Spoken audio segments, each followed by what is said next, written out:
Nen proficiency is something I've brought up quite a few times in my videos throughout the years, often bringing up the fact that Nen proficiency is actually made up of 3 distinct and equally important constituents, namely level, force, and accuracy. These 3 facets of categorical proficiency have essentially been left completely untouched, and therefore forgotten by the majority of the Hunter x Hunter audience and community. Maybe even by Togashi-sensei himself, considering he hasn't brought them up in about 20 years. Since none of them have been particularly elaborated on, I've decided to play a game of headcanon and try to expand on these concepts by attempting to explain them as best I can, while giving concrete examples and delineations. As you'll note from the title, the primary focus of this video, potentially video series, will be Hatsu levels, while force and accuracy will be only mentioned and elaborated on when appropriate. Let's briefly define what each of these facets of Nen proficiency represent. Let's start with force or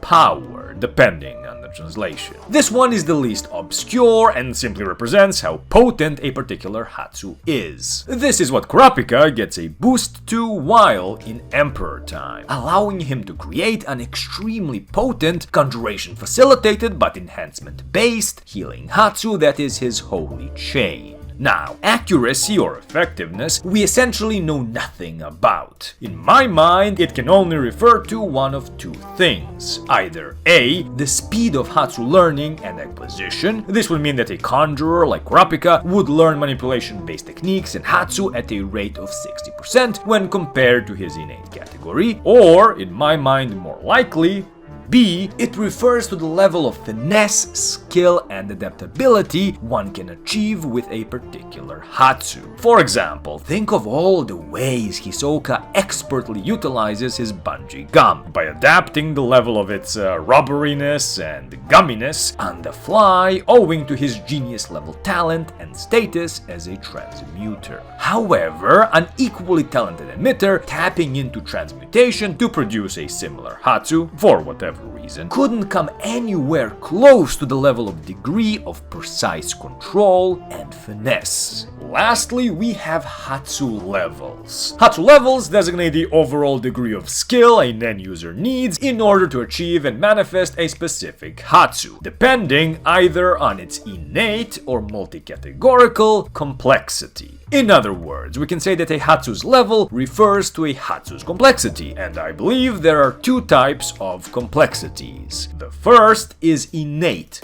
complexity. By this I mean that more advanced Nen principles innate to a particular category need to be evoked and mastered in order for the Hatsu to take shape. The second is multi-categorical complexity, which, as you might have guessed, stems from a Hatsu relying on more than one category in order to function. Again, things will start making sense as soon as we get going. I hope. The plan, therefore, if this turns into a proper series, is to go through each category, explain and rank the innate complexity of its mechanics from the simplest to the most advanced, and give concrete examples in the form of Hatsu we've seen in the series proper, and assigning each a concrete level as well. Now, I need to emphasize that this level or complexity scale is rather artificial and of my own design. While Togashi defined the very general limitations of what a level 10 conjurer would be capable of when explaining Kurapika's Emperor time, he neither gave us any specific examples of what Hatsu would be classified as what level, and also never stated that 10 was the cap. Actually, since Kurapika was used as the example, we know that can't be the case. No offense. However, for the purposes of these videos, I'm capping the level of complexity at 10.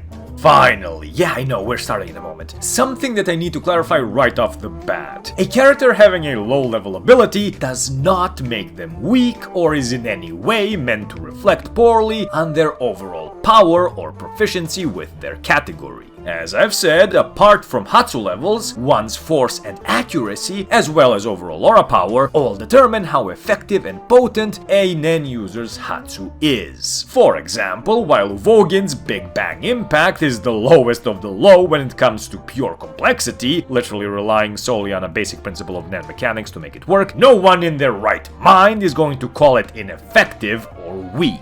However, while a low-level Hatsu cannot be said to be reflective of a Nen user's overall skill level and proficiency, their skill and proficiency is absolutely reflective of what level Hatsu they can manifest. As in, since we know Kaluto is still very young and has quite a lot of room to learn and improve, we can be sure that his Hatsu, Dance of the Serpent's Bite, has to be of a relatively low level, and can use that to scale and rate other similar abilities. With all of that said and established, let's get into it. As you may have guessed from the title, we are kicking things off with my personal favorite category, Emission. The most basic property of emission is its capacity to separate and maintain aura away from the user's body. While this isn't the case with some conjuration-based abilities, in general, all Hatsu rapidly lose their potency the farther they are separated from the user's body. Think Machi's transmuted threads becoming much weaker the moment they leave her fingers, Dogman's enhancement-based smell becoming more accurate the closer he gets to his target, or how Chi-Tu or Genthru need to physically touch their targets as a condition for triggering their respective conjuration-based abilities. Now, excellent examples of level 1 purely emission-based abilities would be Montreux, Blaster, and Franklin. They share the same basic ability of emitting Nen blasts to hit their opponents with. Montreux's ability allows him to send out a burst of emitted aura whenever he throws a punch, thereby effectively empowering and extending his reach. Blaster and Franklin, on the other hand, or Claw, simply fire off rapid long-range projectiles to decimate their opponents with. While all three of these emission-based Hatsu are as simple as they can be, you may notice the vast difference in power between the three. As in, while Montreux wouldn't stand a chance against Blaster, Blaster would get eradicated by Franklin. While the level of their abilities is the same, the difference in force or power and aura output of their respective users makes a world of difference. A variation of purely emission-based projectiles are emitted attacks used in tandem with other categories, such as transmutation or manipulation. This, of course, makes a Hatsu inherently more complex and consequently increases its level. While technically there could be an emitted projectile that would require a master emitter to create, thus far we haven't seen any such overly complex projectile-based abilities. Most likely because the raw destructive power of pure emission is already fantastic as is. A great example of a level 2 emission-based projectile ability would be Razor's emitted ball. It's transmuted to not only have solidity, but also to only explode on second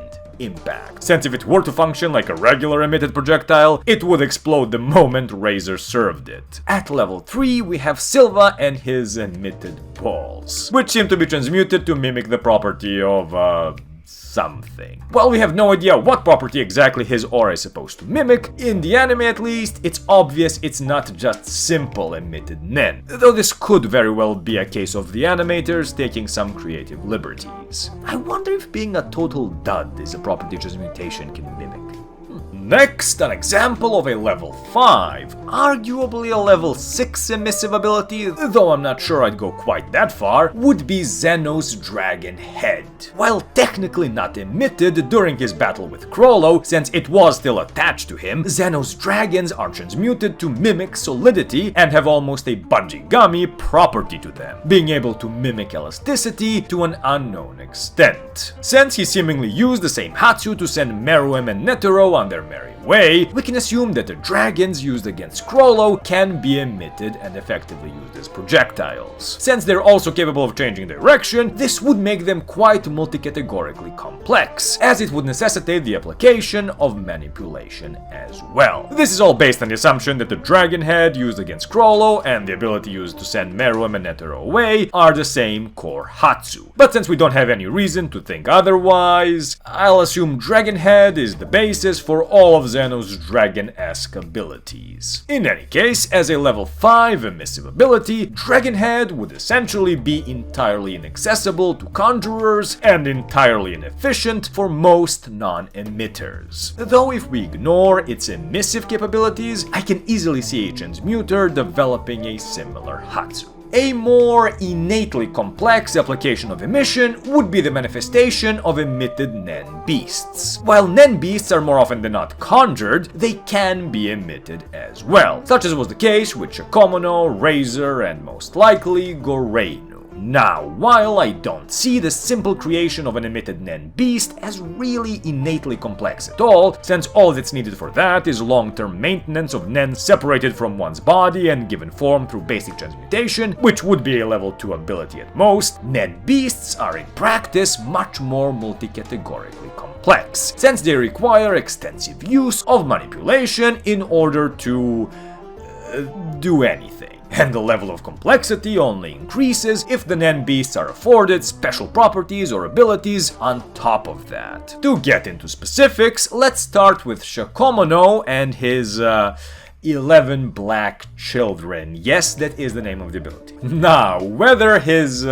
children should be classified as Nen beasts and not just emitted projectiles given form by the person-shaped balloons his aura inflates is debatable. If we were talking about evolution and needed a missing link explaining how Nen projectiles evolved into Nen beasts, I think Shakomono's Nen soldiers would be it, being neither here nor there, much like Shakomono's brain matter. Being the evolutionary missing link between manipulated Nen projectiles and proper emitted Nen beasts, like Razor's 14 Devils, I'd mark it down as a level 3 emissive ability. Speak of the Devil and 14 shall appear, since basic transmutation needs to be used to shape and solidify them, and manipulation is necessary to maneuver them, I'd put the creation of proper Nen beasts as a level 4 emissive ability. That as a baseline though, most emitted Nen beasts tend to also have additional abilities, such as Razor's Devils being able to fuse, and Goreinu's being capable of substituting themselves with either Goreinu or another person. With that in mind, I'd put Razor's Devils as a level 5 and Goreinu's as a, believe it or not, level 7 ability, since the two gorillas utilize another advanced application of emission, namely total transposition, which I'll talk about in a bit. Before moving on though, after talking about their Hatsu levels, I'd like to use Razor and Goreinu to talk about force and accuracy for a bit, since their abilities are so similar. The difference in force, or power, between the two abilities should be obvious to anyone that's watched the show. Razor can create 7 times the number of Nen beasts that are at least of the same quality as Goreinu's gorillas, being either faster or stronger than them. This showcases the difference in force between the two abilities. The difference in accuracy is obvious from the fact that Razor can control, either manually or automatically, 14 Nen beasts at once, and to a fine enough degree where they can expertly coordinate attacks and even take by surprise experienced Nen users and combatants. This, together with the fact that each devil varies in its physical specs, some being stronger and more durable, with others being faster and more agile, entails an impressive degree of versatility and aura control on Razor's part. I'm still miffed about the fact that Togashi designated him as merely skillful on the proficiency chart. But what can you do?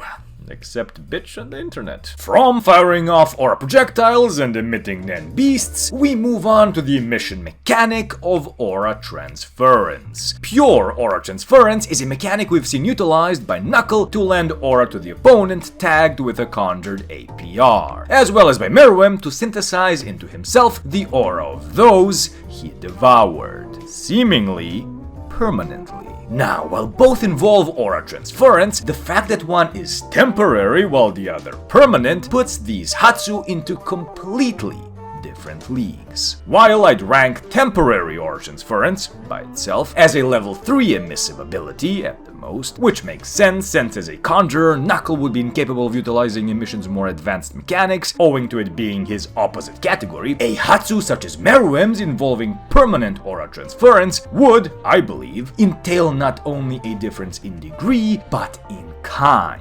As in, while Montreux's emitted punches pale in comparison to Franklin's bullets, they are nonetheless abilities of the same level. They just vastly differ in their respective users' aura output and power, i.e. a difference in degree, not of kind. However, I believe that the capacity to permanently integrate another's aura should probably be viewed as a mechanic in its own right. Therefore, I'd put Pre-Rosmerum's permanent aura synthesis as a level 6, if not even a level 7, emissive ability. However, that was pre-Rosmerum. Post-Rosmerum's Hatsu may or may not have evolved to permanently synthesize entire Hatsu, and not just pure aura. If this was indeed the case, which we will never know, this would be a definite example of a level 10 emission-based ability. Come on, the ultimate emitter having the ultimate emission-based Hatsu just makes sense, and since we'll never know, I'm choosing to take it as my own personal headcanon.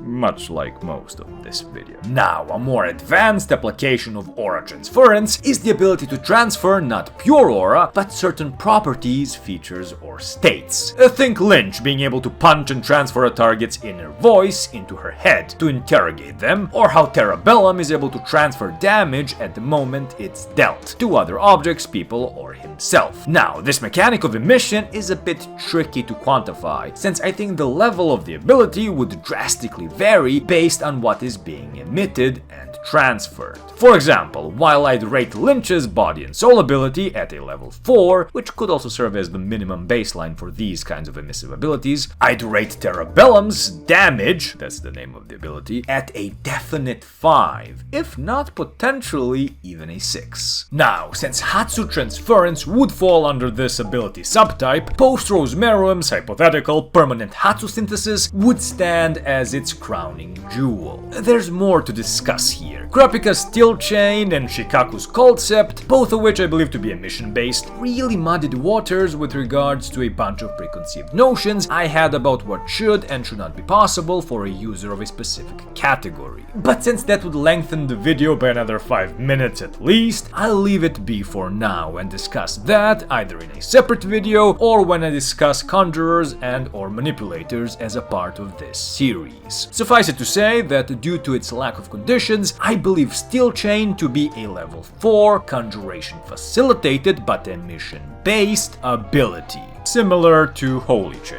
Please note this does not take Stealth Dolphin into account. Let's now move on to matter phasing. The only person we've potentially really seen utilize this ability I can remember is Luini. The reason I say potentially is because it's rather difficult to pin down what his ability actually entailed, since it's left rather ambiguous whether he actually creates a separate space or dimension for himself to move around in, which would be an extra spatial ability type and would require the use of conjuration akin to Nov's Hide and Seek, which I'll talk about later, or whether it is indeed a purely emission-based matter phasing ability. While the Hunterpedia states it is the former, I'm personally more inclined towards it being the latter, since, as I'll talk about in a moment, extra spatial conjuration-based abilities used in tandem with emission to facilitate teleportation make for quite the advanced technique, and since Luini was at level 21, which is the minimum threshold needed for developing an ability under Morena's Contagion, I don't personally think he'd be able to achieve something so advanced, even with his rather steep activation conditions. As such, I'm counting his ability as matter phasing, paired with an application of total transposition, which I'll talk about next. As such, I'd put Luini's ability as well as matter phasing itself at a very strong 4, or maybe even a very weak 5. By the way, another example of matter phasing would be Leorio's Hatsu, but since he's phasing aura and not his body or anything solid, I don't view it as being on the same level. I'd put that aspect of Leorio's Hatsu at a level 3 at most. An even more advanced mechanic of emission than matter phasing is the aforementioned transpositioning. By transpositioning, I essentially mean teleportation. The likes of Goreinu, Leorio, that one pirate boxer, technically Luini, and most likely Crollo have demonstrated. As a baseline, I'd put partial transpositioning, such as the pirate boxer showcased by emitting his fist, as a baseline level 3, potentially a level 4 emissive ability at most, and that's probably pushing it. This is because it was outright stated that he was a relative scrub when it came to Nen, and needed a divine script boost in order to make his ability work, meaning that he probably couldn't properly manifest it when outside that specific boxing ring. As stated earlier, while a low-level ability has no implications for a Nen user's proficiency level, a low proficiency level does very much limit how complex an ability someone can manifest. By itself, and if judged only by how he used it against Jing, Leorio's punch also counts as an instance of partial transpositioning, and would have been ranked as a level 3 emissive ability. However, we know from Jing's analysis and implementation of it that the partial transpositioning is only a part of the ability proper, with it being capable of ultrasound-like detection and potentially even phasing powerful aura blasts through physical obstacles such as walls. Since, as established, matter phasing is another advanced mechanic of emission, supposing Jing's right on all accounts, I'd put Leorio's hypothetical Hatsu at an overall level 5. Goreinu's, Luini's capacity to teleport back to the room from which he initiated his ability, and Crollo's unidentified stolen Hatsu are all instances of total transpositioning, i.e. the teleportation of a whole person or object. As a baseline, I'd put this mechanic of emission at a very strong 5, if not even a decent 6. Finally, the last and most baseline advanced mechanic of emission has to be extraspatial transpositioning, i.e. teleportation to entirely separate Nen-created spaces. If we discount Luini, which we will, the only Hatsu we've seen that would fit this category would be Nov's hide-and-seek. This Hatsu type not only involves the creation of separate conjured spaces, but also involves the capacity for total extraspatial transpositioning. Extraspatial transpositioning is inherently more complex than regular transpositioning, since it effectively involves teleportation to a different dimension. Keep in mind that, for example, Chitu's conjured space isn't anywhere close to the same level of complexity, since what he does is simply conjuring an extra-dimensional space around himself and his opponent, and when that space is dispelled, the two return to the space where the ability was initially triggered, while Nov is able to create portals pretty much anywhere he wants. While Nov's space itself is conjured, all teleportation in and out of it is accomplished via emission. This, in my mind, would easily rank hide-and-seek, as well as all similar abilities, at a level 7. Furthermore, Scream, the offensive application of hide-and-seek, could easily be counted as a level 8, if not potentially even a level 9 emissive ability. Though, since Togashi went out of his way to designate Nov as excellent on the proficiency chart, I'm more inclined to put it at an 8, despite my intuition telling me otherwise. Well, this video was an absolute bitch to make, let me tell ya. I was making revisions to the script while in the editing process, and I just suddenly realized I had mentioned something, or that I should have qualified a particular point better, and so on. I know I often say this, but I really expected this to be a 12 to 15 minute video max. But I underestimated just how long that opening segment was going to be. On the bright side, if this does become a series, I won't need to reiterate the same opening in every new video, and we'll be able to jump into the meat of it much quicker. By the way, while this was very fun to make, and I'd really like to cover all the categories, it's also a massive time sink, and I won't be able to justify making it into a full-blown series if the numbers are horrid. And I'm honestly kind of worried this might be a bit too nerdy even for my core audience of Hunter x Hunter nerds. We'll see. As always, thank you very much for watching, your feedback is always appreciated, subscribe if you like more content like this. I'd like to very much thank Kamaswami and Matt B for going the extra mile in supporting the channel, and I'll see you in the next one.